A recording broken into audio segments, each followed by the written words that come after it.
Now, we just entered the Parc des Bastions. This name can be literally translated as the Fortifications Park.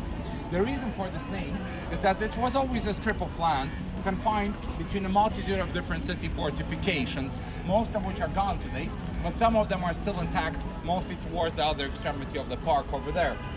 During the days of the French annexation, this park was used as a massive horse stable by the French army, and this is where the majority of the horses were kept for the entire Département de Léman. Once Geneva regained its independence, this park became one of the first communal projects of the newly created canton, and in the year 1817 it was converted into the city's Botanical Gardens. It remained a botanical garden until the beginning of the 20th century, when it was replaced by a set of much bigger gardens which are located behind the United Nations today. And since then, this is just a regular city park. However, it still preserves some of the original features of the botanical gardens. For example, some of the trees are labeled and they were imported from different continents. And this green building just behind you over here is the original musical kiosk of the Botanical Gardens from the year 1882. Originally, it was an open terrace that was not covered with glass from the facade, and it was used by the musicians who played for the visitors of the gardens. In the 20th century, it was briefly converted into a cinema, and then it remained abandoned for quite a while, until about 20 years ago, it was purchased by a restaurant. They covered it up with glass, and it's been a functioning restaurant ever since. And now we're gonna go down towards the middle of the park over there.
Now, we're standing in front of the Reformation Wolf, or the Reformation Monument as it is also known.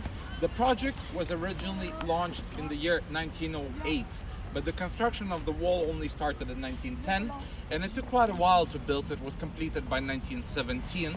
One of the reasons being is that it was the outbreak of the First World War, and although Switzerland was not a participating party, the majority of materials were imported from neighboring France, so the construction stalled for several years. This wall was constructed by a team of two Swiss engineers and two world-famous sculptors, one of whom is particularly well known.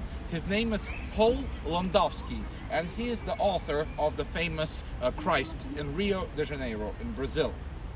In fact, you can see quite a large resemblance in style with the Brazilian statue if you look very carefully, especially at the four central statues. Now, the main goal of this monument is to depict various personalities that participated in the Protestant Reformation throughout the world, and more specifically Calvinist Reformation. But again, that only concerns the four main characters in the middle. So I wanted to start in order, and we first have the name Luther inscribed on the stone over here. As I'm sure all of you know, Martin Luther was the founding father of the Protestant faith. He was a German priest. And on the opposite side, we have the name of Ulrich Zwingli inscribed. Mr. Zwingli is responsible for the Reformation in Zurich, and it is largely due to Zwingli that Zurich has quite a significant Protestant population even today. Right in the middle, we have the four main characters. The guy with an open book, that's Mr. John Calvin. He was a lawyer from Picardy who had his own very specific views about the Bible, about the newly created Protestant faith. He decided to make the whole religion quite a bit more austere, with some more literal interpretations of the biblical passages. And although he was a great religious leader, he wasn't the person who came up with the reform in Geneva. This has to be credited to the person standing on his right hand, this being the literal allegory of him being the right hand of Calvin during the days of the reform. And this is Mr. Guillaume Farel. Mr. Farel was a man from the south of France. He was the founder of the Reformed churches in such cities as Bern and Neuchâtel. And Farel came to a conclusion that Geneva was the perfect spot to conduct the reform for several reasons. First of all, if you remember Mr. Philibert Berthillier in the beginning of the tour, as I mentioned, his death did not go in vain. And after the Act of Combourgeoisie of 1526, the authorities of Geneva were forced by the Bernese to open the gates of the city to the newly arrived Protestant preachers from the Germanic states that were preaching the Protestant religion amongst the local population. The local population consisted of quite homogeneous lower classes that were really tired of the ruling Catholic authorities that were heavily taxing them. So with all the promises for more equality, religious liberty and education for all, they were easily convinced that there was a change that needed to be made. On Calvin's left side, we have Mr. Théodore de Bèze. He was the first director of the Geneva Academy, or the Geneva University as we know it today, that was founded in the year 1559 as one of the consequences to the Reformation. As I said, one of the main goals of which being that education was supposed to become available to all. Mr. Bèze also became the most influential Reformation leader after Calvin's death, and he is the one who inherited the reform from him. The last one is Mr. John Knox.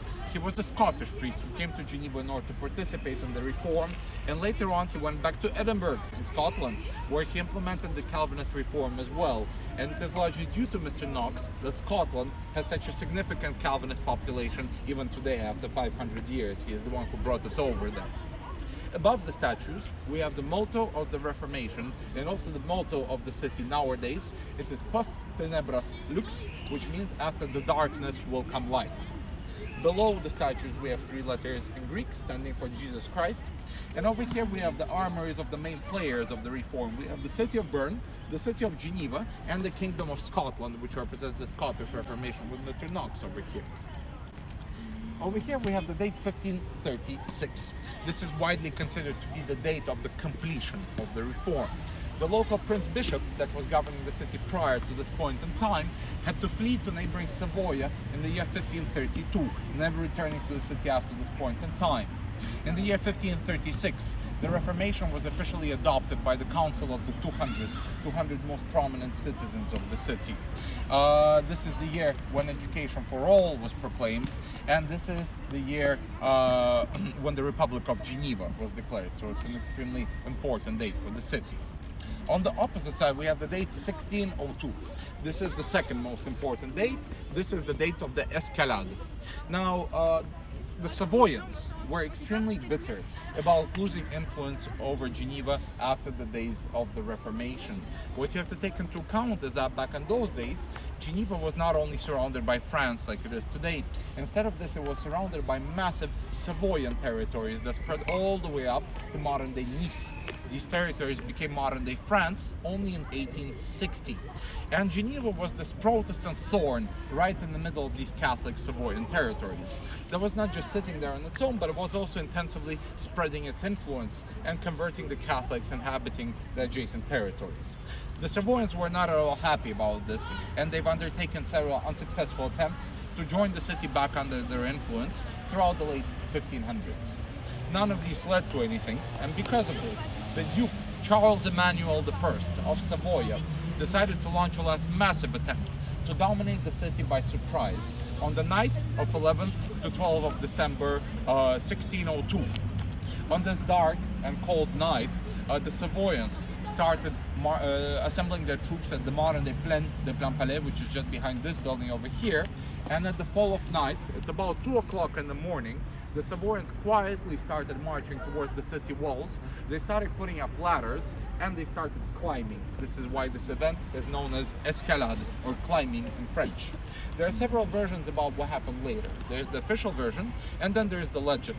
The legend states that one of the city residents, Mrs. Catherine Royaume, or Mère Royaume, as she's also known, this is the lady whose face you've briefly seen on the Coraterie. Herself, she was a Huguenot immigrant from the city of Lyon, and she was the wife of the Geneva mint engraver. She was living in a medieval house that occupied exactly the same spot as the house with a face on it today. And according to the legend, she was cooking soup late at night when she noticed a Savoyan soldier climbing on top of the ladder right below her window. She got scared and poured the boiling soup right on top of his head. He fell down, started screaming, and according to the legend, this is what awoke the guards of the city. Although Catherine Royaume was indeed the real person, she had 15 children and over 1,000 living descendants in the city. Today, she was not the only one who noticed the Savoyan approach. One of the city officers, before being killed around the same region, managed to fire a little arquebuse, an alert cannon, that alerted the majority of the city population. People started pouring out on the streets, including the women and the children that started throwing flames and furniture on the heads of the climbing Savoyan soldiers. The remainder of the Savoyan army that were waiting for the falling of the gate at Palais mistook this heavy battle for the falling of the gate, and they started marching towards the city walls. Instead of openly walking in, they were confronted with heavy musket and cannon fire, and they started retreating. And because of this battle was won only in one night, on this night of 11th to 12th of December. The following morning, the citizens of Geneva have captured about a dozen Savoyan soldiers who they found hiding throughout the city. They were all publicly executed. The bodies were thrown into the Rhone River, and their heads were displayed on the city walls around over here for more than a year to come in order to prevent further attacks. Since 1602, escalade has become the greatest holiday of Geneva. Every weekend preceding the 12th of December, people get dressed in the clothes resembling those of 1602. They parade on the streets. There is a large marathon of people running through the streets of Geneva, and it's a really big deal locally. Almost everyone celebrates it, and the end of the festivities comes when every family purchases themselves a chocolate pot that is supposed to imitate the pot of soup that fell on the head of the Savoyan soldier. The tradition states that the youngest member of the family and the oldest member of the family should join their hands, break the pot, saying, "Thus perish the enemies of the Republic." And guys, although escalade is over, they're still selling the pots in some shops. So if you want to bring a unique souvenir home, it's a good opportunity to buy one, but they're taking them down actually as we're speaking from multiple places, so it's going to be hard to find one. Now guys, just to finish off with the wall before we go further, all the characters on this wall represent different Protestant leaders from various countries. We have some German and Dutch leaders over here. Over here we have Coligny, the leader of the French Huguenots. Over here we have Mr. Roger Williams representing New England, wearing his pilgrim hat from the state of Rhode Island. Next to him we have the Lord Protector of the Commonwealth of England, Mr. Oliver Cromwell with his sword. And the last one is Boxkay, a Hungarian reform leader. And now guys, we're gonna go just slightly further over here.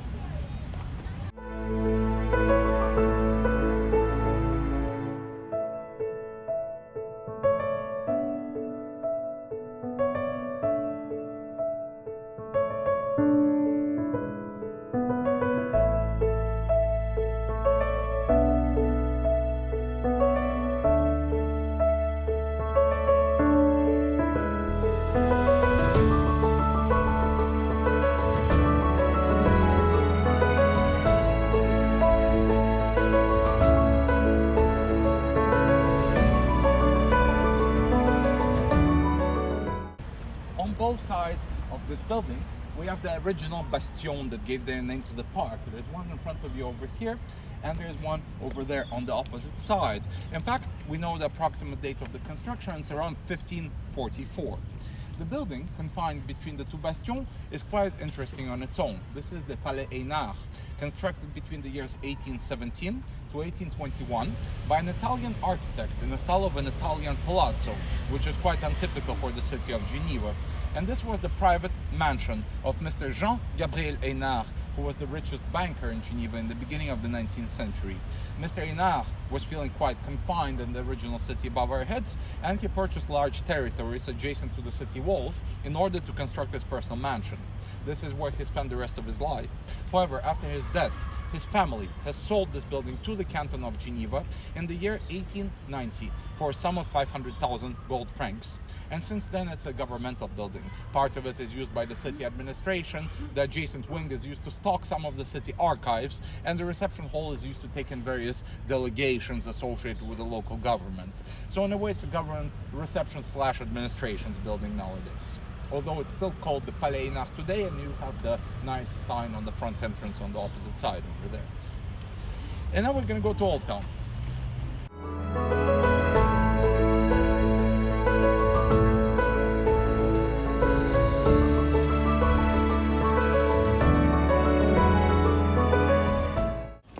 Now guys, we just arrived to the Place du Bourg de Four. This is a very ancient square with a very ancient name that originates from an old Latin word forum, which literally means market. And this name is no coincidence, because some 2,000 years ago, when Geneva was still Roman, this was indeed a market square located just outside of the city walls and right in the middle of ancient Roman crossroads that led from different cities and different directions. Roman Geneva was extremely tiny, even compared to the present-day Old Town. In fact, it was only limited to this little hill just above our heads over here, and the Roman city walls were passing exactly where those houses are today. In fact, the square was only included inside the city in the late Middle Ages, prior to the facilitating the outskirts. In the year 443, Geneva was invaded by the Burgundians. And the Burgundians have constructed their castle right on top of the square over here. Although the castle didn't stay here for a very long time, only several hundreds of years, the main portico leading to the castle outlived it by almost 1,000 years. And it was only demolished in the year 1840, since it was restraining the access to the streets over there. In fact, if you look very carefully in the corridor restaurant, you can see that the edge of the wall makes a little bit bizarre.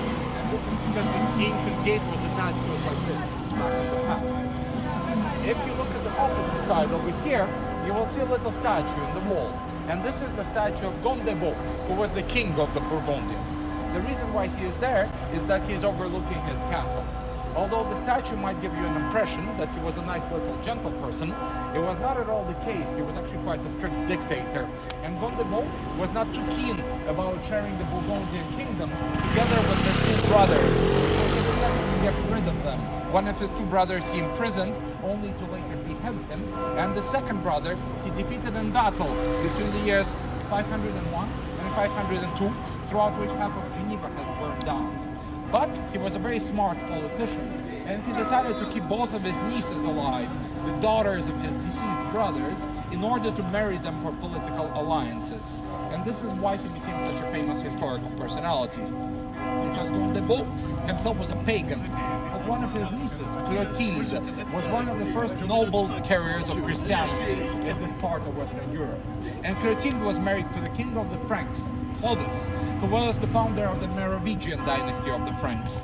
And because of his wife, Clovis has adopted Christianity, spreading it to his entire kingdom, which includes parts of modern-day France, Belgium, and Switzerland. So largely against his will, Gondebaud participated in the spread of Christianity throughout Europe, and his niece Clotilde became the famous Saint Clotilde, who is one of the well-known saints in all of the Christian religions nowadays. About 500 years after this, there was another castle that was constructed on the square right where these two houses are. And this time it was the castle of the Counts of Geneva, whose main residency was in the city of Knox. And throughout the Middle Ages, the square eventually disappeared, and it became a place of residence of the local Catholic cardinals. Once the Reformation entered the city in the 1530s, one of the first steps undertaken by it was to render the Catholic religion illegal. All the Catholics had to be expelled from the city under the threat of death, and all the old Catholic establishments had to either be demolished or transformed into new Calvinistic establishments. This was the case for the square, that literally became a square once again, liberated from all the cardinal's buildings, and some of the other buildings, like the old Catholic convent, were converted into the city courthouse, which is the building just behind the police station over here. Once the reform entered the city, there was a very strict set of laws and rules that was passed. You were not allowed to wear bright clothes, have any kind of deviant behavior, lead a luxurious lifestyle. You were not allowed to have more than one mirror per household, and even that was heavily taxed. You were not allowed to wear or manufacture jewelry. You were not allowed to have blinds or shutters on your windows in order not to keep secrets from your religious community. And this can be seen on this house right over here, that dates right from the days of the Reform. There's simply nowhere to put the blinds in between. All the windows are very close to each other. All kinds of deviant behaviors like adultery, homosexuality, religious deviancy were punished by death penalty through burning or drowning. The whole city was quite intolerant back in those days, but this religious regime did not only have negative implementations, it also led to some positive changes. For example, since jewelry was outlawed, the majority of all jewelry makers found themselves unemployed, and in order to give them a job, the religious authorities authorized watches by a special decree, declaring them an instrument of scientific precision rather than luxury. And because of this, all the old jewelry makers started making watches in the city. They were soon joined by the Huguenot refugees coming from neighboring France in the 17th century, and they also started making watches in Geneva. And this is eventually how the city developed to become the capital of watchmaking that everybody knows today. This very intolerant regime to other religions officially lasted until the Fazil reforms of the 1840s. But things started getting way more moderate on their own already with the Enlightenment in the 18th century. And first of all, the first non-Calvinist, the first Catholic that was forced to Geneva by King Louis XV of France was the French resident, or the French ambassador in modern day terms, and he had his own very luxurious residence about 2 streets away from here. Then in the year 1766, the first non-Calvinist church was allowed to be constructed in the city. And this was a Lutheran church. And this is the building that you have right in front of you today, with the green shutters right in the middle of the street. The first thing that you can notice about it is that it looks nothing like a church. It looks rather like a townhouse. And the reason for this is very specific. Although the Lutherans were allowed to construct, they were submitted under a very strict set of rules. They were not allowed to ring their bells during services. They were supposed to keep their gates closed most of the time. And the number one condition that was set for them is that their church was not supposed to resemble a church, in order to avoid tempting the local population with their branch of the religion. So they were forced to construct their church looking like a townhouse, and this is still a functioning Lutheran church even today after all these years. Now, throughout several hundreds of years following the Reform, there were many Protestant refugees coming to Geneva from various countries. And since the city was so heavily fortified, there was nowhere to take them in. And because of this, they started sur-elevating already existing buildings with new floors. And due to this fact, you can see sur-elevations throughout the entire Old Town. For example, in this building from the 1530s, it originally started off as only 3 stories high. Then it was sur-elevated in the 17th century, and it was once again sur-elevated in the 18th century. So most of these buildings that you see in front of you were shorter back in the past. Now, just to finish off with the square before we move towards the cathedral, the square was given its modern day look between the years 1814 to 1817, just as Geneva regained its independence. And the last alteration that was done to the square was the modification of this fountain that is standing on foundations from the 18th century, but it obtained its modern day look early in the year 1817. And since the past 202 years, this square looks exactly the same. There have been no changes done to it whatsoever. And now we're going to go towards the cathedral.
Now, we have this quite picturesque street over here. Although some of the buildings on this street are about 500 years old, the street obtained its modern day look about 150 years ago. And if you ever go down the street, you will see that there are many numbers throughout the steps. There's number 3 over there, number 50 a bit further, and if you go down towards the bottom steps, there are even more numbers. And actually there's an explanation behind them. These stones did not originate from the street. They used to pave markets located on the lower streets of the city, and the numbers used to indicate placements of merchants.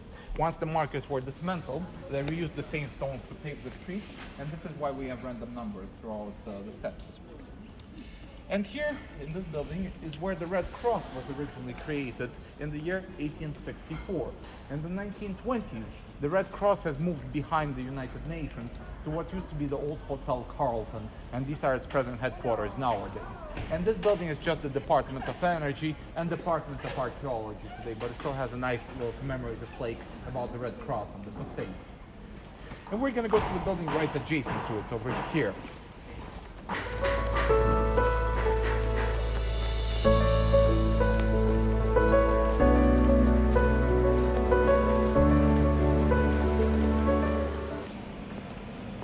Now we're standing in front of the Maison Tavel. This is by far the oldest residential building in the entire canton of Geneva. It is standing on foundations that date between 9th to 12th centuries, and the majority of the present-day facade dates between 1334 to 1340. The reason for this discrepancy in dating between the foundations and the facade is that this building burned down badly during the Great Fire of 1334 that destroyed almost half of the town. And it burnt out about the ground level over here, so everything below ground survived, making it older, and everything above ground was reconstructed. But even with the dating of the late 1330s, this is still the oldest residential building in town. It preserves a large portion of its original Gothical facade. The major feature which it has lost is the second defensive tower. Back in the past, this building was symmetrical. There was one tower here and one tower where the door is today, but the second tower was demolished in the 18th century, just as they had to make space for this adjacent building right next to it. Also, the windows were expanded throughout the 17th century in order to give more sunlight. And the only notable medieval window still remaining on the facade is this little window just over here. The rest of them have been broken up. Again, we can move a bit closer. We can stand just next to the model. So just again, a small background to the model before I start explaining it. He started making plans for it in the year 1878. It took him about 2 years to draw it up, design it, and then another 16 years of physical construction. He completed the model by the year 1896, when he presented it as a gift to the canton of Geneva during the National Swiss Exposition that took place in the city. The upper classes to come for their walks during the 18th and the 19th centuries. And this is the same reason why the square was one of the first in the city to receive artificial lighting back in the 1840s. And those are the original gas lampposts, all dated 1844, that have been electrified since then. But it's still quite unusual to see them intact after all these years by European standards. On this note, guys, we're actually going to complete the tour, and the reason why I chose this place is that it's extremely practical for you to go wherever you like in town. For example, if you want to go back to where we started the tour, it's only a straight line like this throughout the Coraterie, about 4 minutes walk, literally. You're going to be right where we started. If you want to go to the United Nations or the airport, you go down to the bottom of the hill and you take the bus number 5 in this direction that will first stop at the train station, then go to the United Nations, and then go to the airport. If you want to go to the Palais Square, where we have a watch museum, a bunch of restaurants, etc., it's just behind